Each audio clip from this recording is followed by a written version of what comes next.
Coming up on Network Africa. Peacekeeper confirmed dead after Monday's blast in Mali.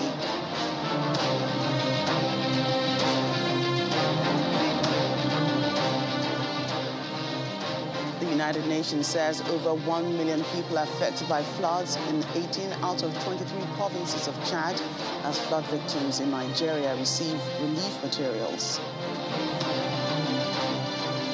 Plus, overwhelmed doctors in Somalia fear famine as severe drought threatens death in mostly children.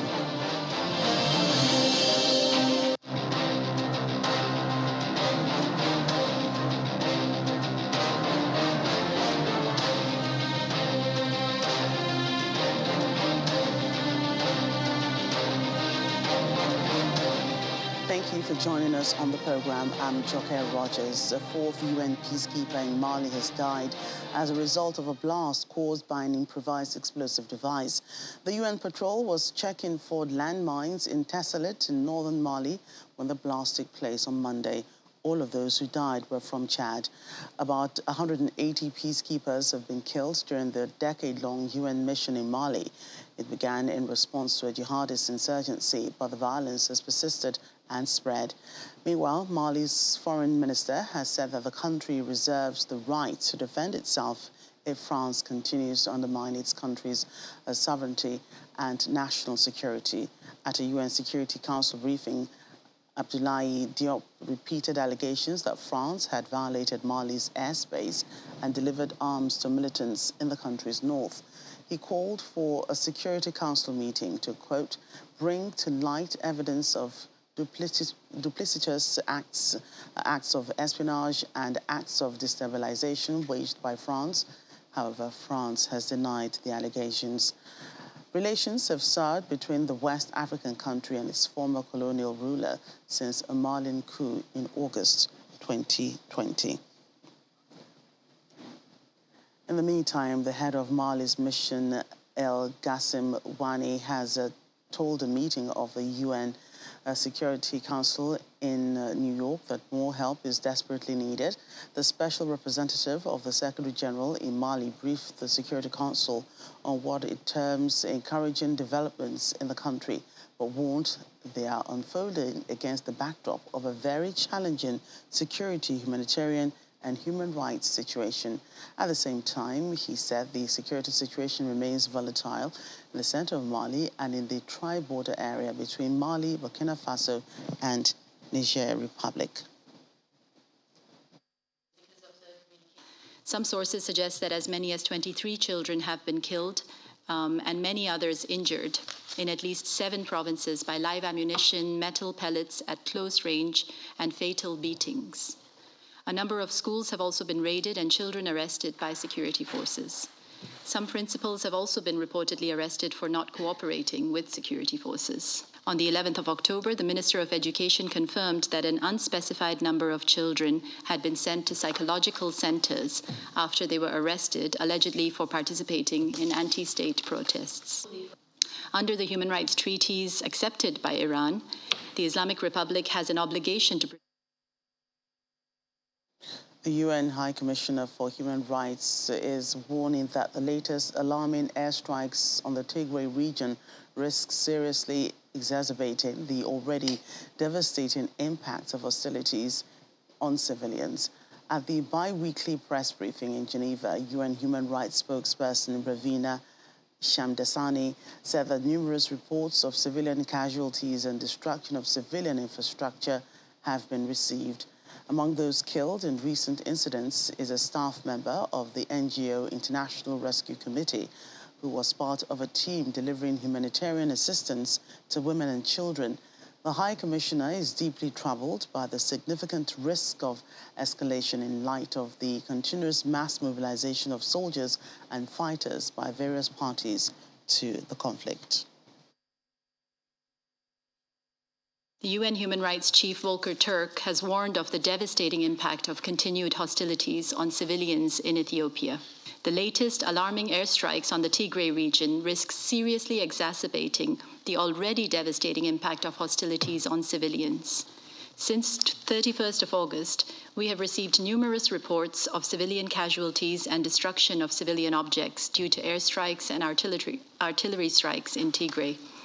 Disruptions to communications make it particularly difficult to verify reports, but it is clear that the toll on civilians is utterly staggering. In the midst of a grim humanitarian situation, this is unacceptable. The High Commissioner is also deeply troubled by the significant risks of escalation following mass mobilization of soldiers and fighters by various parties to the conflict. Under international law, indiscriminate attacks or attacks deliberately targeting civilians or civilian objects amount to war crimes. In Chad, more than 1 million people are being impacted by floods in 18 out of 23 provinces. The United Nations says heavy rains that started in early July have quickly overwhelmed drainage channels and ponds. The southern part of the country is the hardest hit, but the flooding also struck some eastern provinces, as in Sahara, causing rivers to overflow. About 465,000 hectares of agricultural land have also been destroyed, causing fears of further aggravation to the already critical food insecurity situation in the country. Turning to Chad, our humanitarian colleagues tell us that more than 1 million men, women, and children in Chad are now impacted by floods in 18 out of the country's 23 provinces. Heavy rain started in early July and have quickly overwhelmed drainage channels and ponds. The southern part of the country was hit the hardest, but the flooding also struck some eastern provinces, such as in Sila, causing rivers to overflow. In the capital, N'Djamena, several neighborhoods are entirely submerged, with people forced to flee their homes.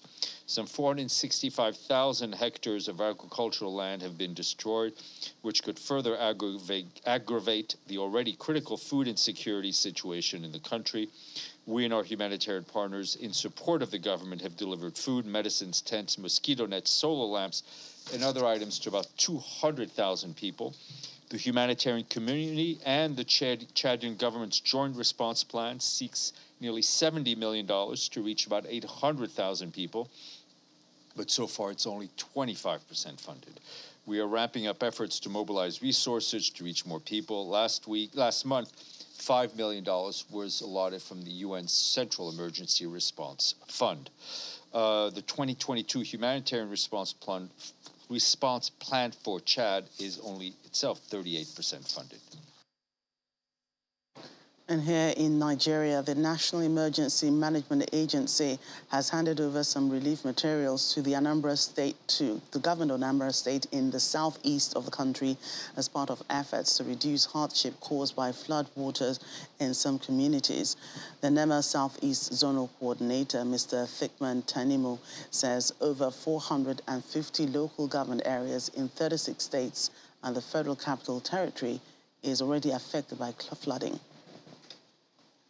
We have been desilting and cleaning up drainages everywhere just to let runoff water to be able to get to the river, as it were. But now the water from the river now coming on to overwhelm the 1/3 of the state, even a little more than 1/3 of the state. Anambra State Governor Professor Chukwuma Soludo speaking on Channels Television Sunrise Daily on the flooding that has wreaked havoc in Anambra East and West local government areas.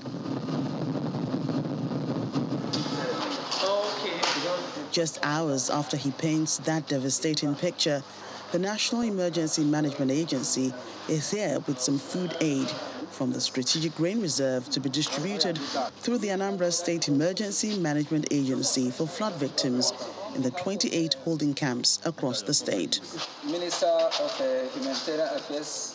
This is in addition to many other items, including toiletries and clothing materials. Let me say that the federal government, through NEMA, cannot compensate the traumatic experiences of persons affected by disaster impacts. Yet, we have to help people alleviate their sufferings with this federal government approved relief item. To ameliorate the suffering of the affected persons, the federal government has approved the delivery of the underlisted materials. This support from the federal government is appreciated as it will shore up efforts by the state, but much more will be needed to cater to the needs of the growing population of displaced persons. What they have said to us is very timely. We have too many people, too many mouths to feed at the camp, and this thing they have brought will make the people happy tomorrow when we start our distribution. The State Deputy Governor, Dr. Onyeka Ibezin, gives assurances that the distribution will be done appropriately. It's quite large for us to bite, and some NEMA is coming now. And yes, they brought some relief materials before, which we have our distribution pattern. You know, we know how many we are, we know the communities, we know where our centers are, so we don't have any problem in distribution. While the emergency challenge persists, Governor Chukwuma Soludo is advocating for a long-term solution to ensure that flood victims are adequately settled in the aftermath, while the federal government initiates moves to tackle the annual flooding disaster on a permanent basis. Dr. Chukwudi Njoku is an environmental geographic information system consultant, and he joins us now live from Port Harcourt for more on the flooding disaster. Thank you for your time today on Network Africa. Thank you very much. It's a pleasure to be here. Right, so as an environmental and geographic information system expert, talk to us about your assessment of the flooding situation in Nigeria affecting 27 out of the 36 states in the nation, of course, over 400 local government areas.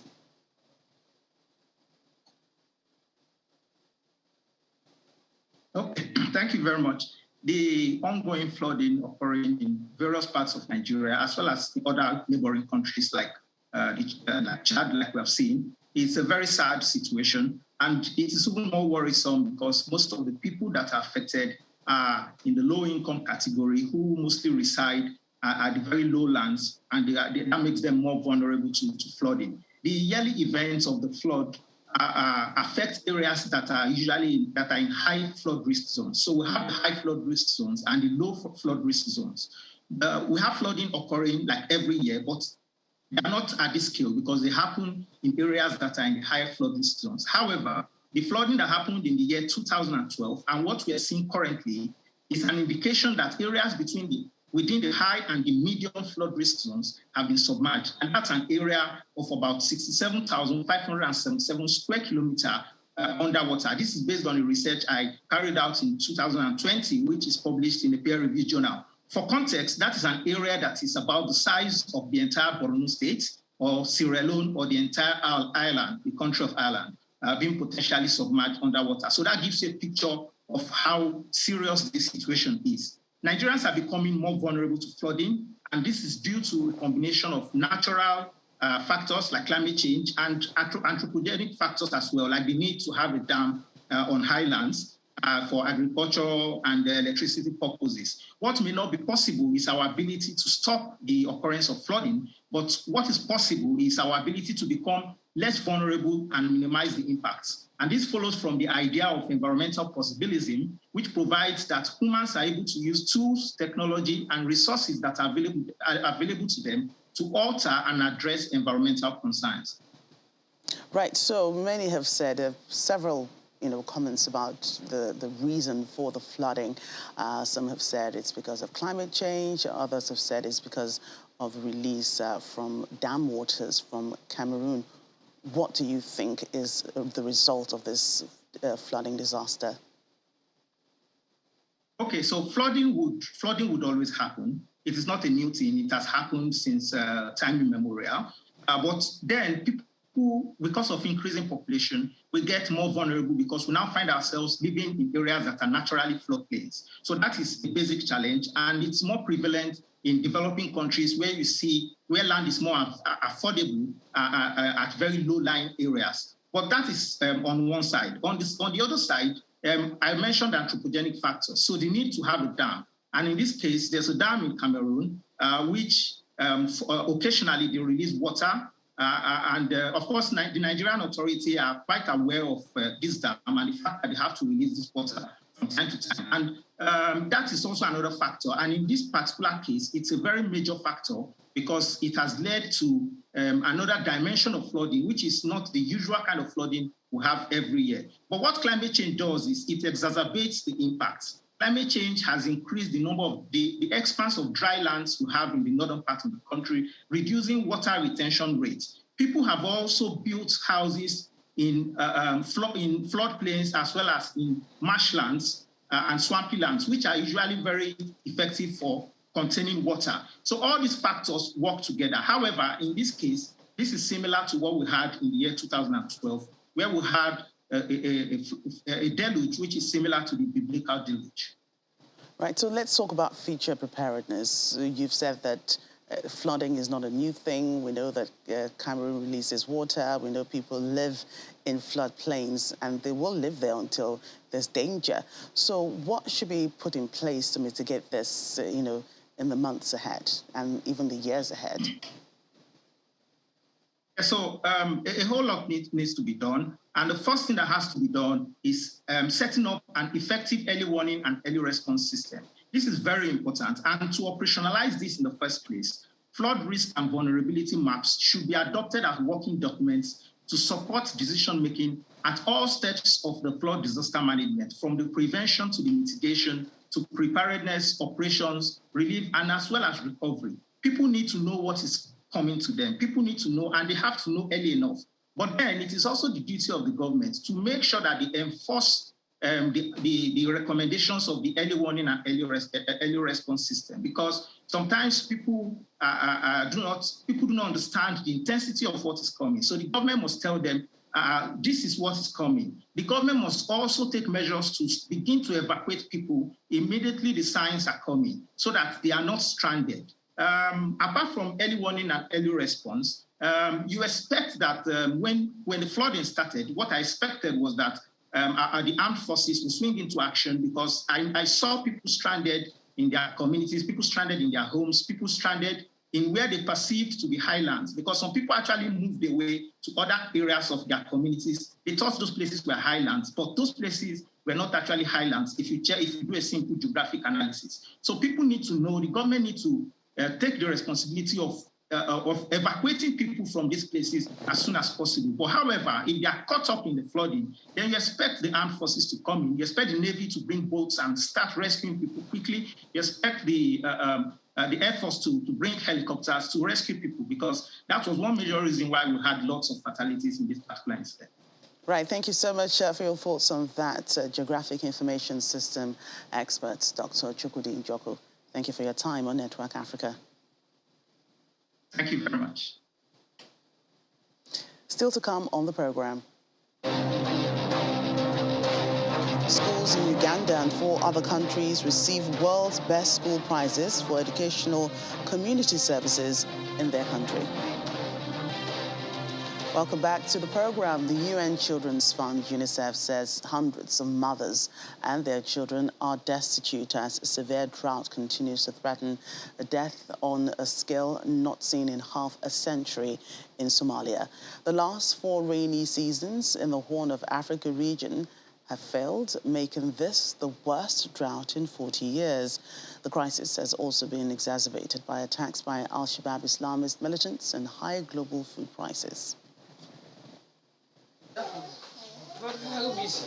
The United Nations Children's Agency says 1 child every minute is admitted to a health facility in Somalia to be treated for severe acute malnutrition. Spokesperson for UNICEF, James Elder, says the country is now at risk of child deaths on a scale not seen in decades. He told a briefing that the latest admission rates show that 44,000 children were admitted to health facilities in August. The latest admission rates from August in Somalia show 44,000 children admitted with severe acute malnutrition. Now, if we break down those numbers for the month, that is that today, every single minute of every single day, a child is being admitted to a health facility for the treatment of severe acute malnutrition. So it's 1 per minute. That's a child whose mother has walked for days to get her help, a child who's fighting to survive, a child whose life, of course, hangs in the balance.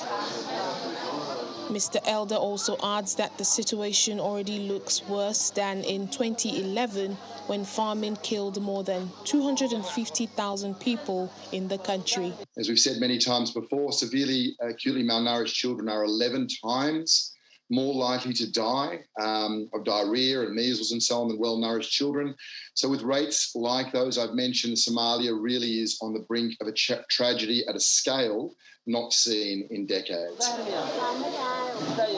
In early September, the UN warned that 2 districts were projected to face famine between October and December, and that more than 500,000 of Somalia's children are at risk of dying from malnutrition. Today, it's 4 failed rains. The 5th looks grim. The affected population is twice the size of 2011. Things are bad, and every sign indicates that they are going to get worse. So without greater action, without greater investment, we are facing the death of children on a scale not seen in half a century. At the Banadere Hospital in the capital Mogadishu, doctors have been overwhelmed with the number of children admitted for malnutrition. Head pediatrician Awais Olad Hassan says the situation looks like the 2011 famine and worse than the 2017 drought. The Horn of Africa is suffering its worst drought in 40 years after the last 4 raining seasons failed. The 5th raining season is set to be looking grim. The situation in Somalia is also exacerbated by attacks from Al-Shabaab militants and high global food prices.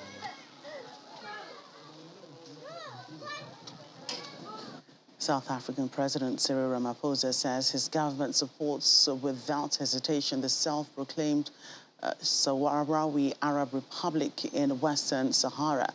The president said this during a visit to Pretoria by Polisario Front leader Ibrahim Ghali, adding that South Africa is concerned about the continuing silence in the world regarding the struggle for self-determination of the people of Western Sahara.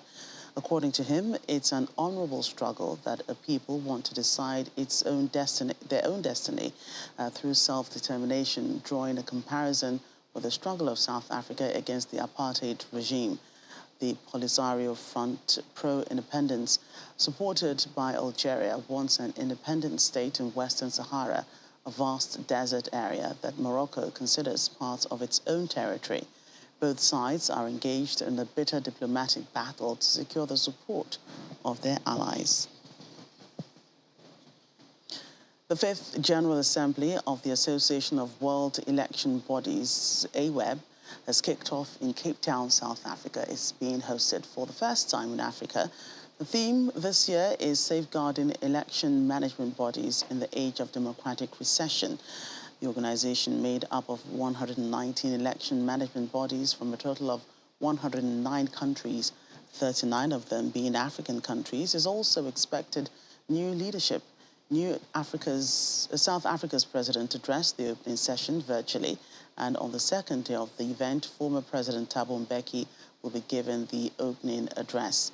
Nigeria is a member, but no delegate has been seen on the first day. But former INEC chairman, Professor Atahiru Jega, will be addressing the body in his personal capacity on the impact of the democratic recession on election management bodies on Thursday. Despite wide disparities and differences in our respective constitutional systems and regulatory regimes that governs us, by continuous consultation, we have been able to not only map the emerging challenges ranging from non-inclusivity, social media, technology, false narratives, voter apathy, lack of resources, and even legislative regulatory regime inadequacies, but have shared our experiences and responded resolutely to the challenges. The COVID challenge, in fact, can be said to be such a major moment where, learning from each other, we ensured that the electoral process run smoothly. We proved that disfranchising, even temporarily, is not an option.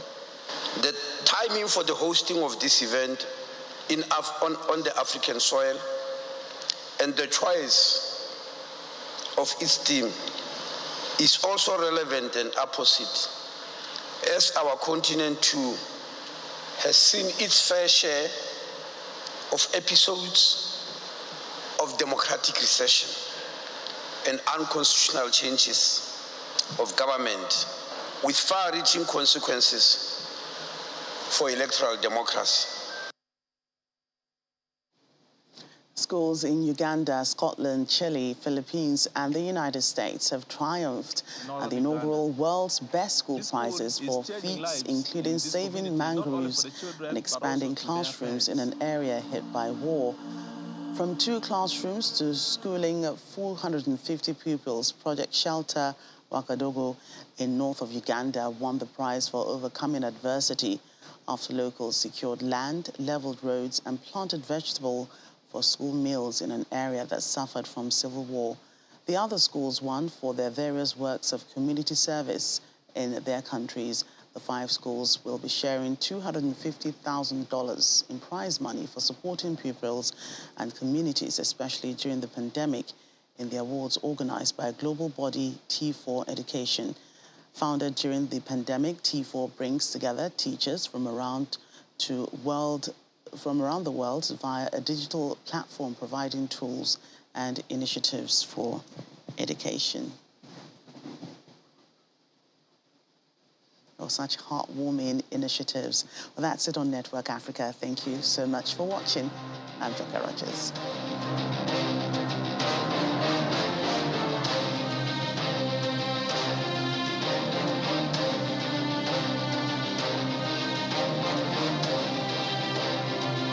The National Executive Council of Accommodation